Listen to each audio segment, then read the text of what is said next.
దేశానికి స్వాతంత్రం తీసుకొచ్చిన ఎందరో మహానుభావుల్ని ముందుండి నడిపించినటువంటి మన జాతి పిత మహాత్మా గాంధీ గారి పేరుని తీయడం, తొలగించడం, అలాగే ఉపాధి హామీ చట్టానికి తూట్లు పొడుస్తూ ఏదైతే దేశంలో ఉపాధి హామీ పనులు జరుగుతున్నాయనంటే 90% నిధులు ఇది వరకు కేంద్రం ఇచ్చేది, 10% మాత్రమే రాష్ట్రం ఇచ్చేది. అలా కాకుండా 60% నిధులు మాత్రమే ఇప్పుడు కేంద్రం నుంచి వస్తాయి, 40% నిధులు రాష్ట్రాల నుంచి తీసుకోవాలి అని అంటున్నారు. ఆ విధంగా చూస్తే అసలు ఆంధ్ర రాష్ట్రంలో ఉపాధి హామీ చట్టం ముందుకెళ్లే అవకాశం కనిపిస్తుందా అని ఈ ప్రభుత్వాన్ని ప్రశ్నిస్తున్నాను. ఈ రోజు మీరు చూడొచ్చు, ఏదైనా ఒక నాయకుడి పేరు తొలగించి ఇప్పుడున్న ప్రభుత్వం ఒక నాయకుడి పేరుని పెడితే మళ్ళీ వచ్చే ప్రభుత్వం వేరే నాయకుడి పేరు పెడుతుంది.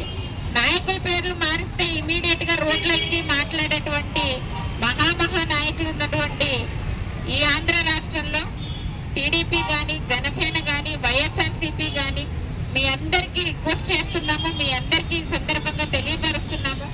మహాత్మా గాంధీ గారు ఏ ఒక్క కులానికో, మతానికో, జాతికో, పార్టీకో సంబంధించిన వ్యక్తి కాదు.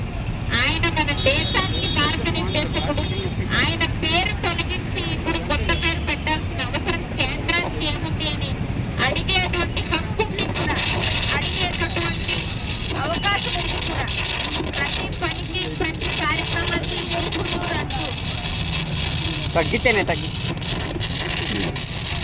ఏ విధంగా ఇస్తారు, 125 రోజులు పనులు ఏ విధంగా కల్పిస్తున్నారు? ఆ లెక్కను చూస్తే కేంద్రం నుంచి మనకి కనీసం 70 రోజులు కూడా పని కల్పించే హక్కు లేకుండా పోతుంది.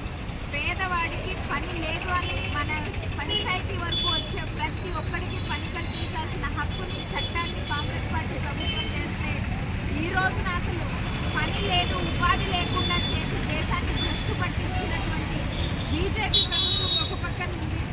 దానికి నిరసనగా ఈ రోజున మేమందరం కూడా అఖిల భారత కాంగ్రెస్ కమిటీ పిలుపు మేరకు మల్లికార్జున ఖర్గే గారు, షర్మిలారెడ్డి గారు, అలాగనే మా మహిళా కాంగ్రెస్ అధ్యక్షురాలు శ్రీమతి అల్కలాంబ గారి ఆదేశానుసారం మేము ఇక్కడికి రావడం జరిగింది.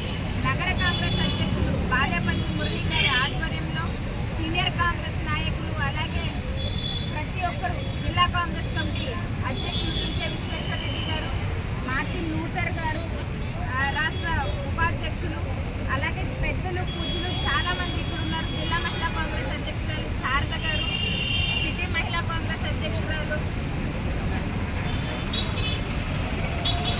లీలావతి గారు, ఇలాగ ప్రతి ఒక్కరూ పెద్దల సమక్షంలో ఈ రోజున రాజమహేంద్రవరంలో పెద్ద ఎత్తున కార్యక్రమం చేయడం.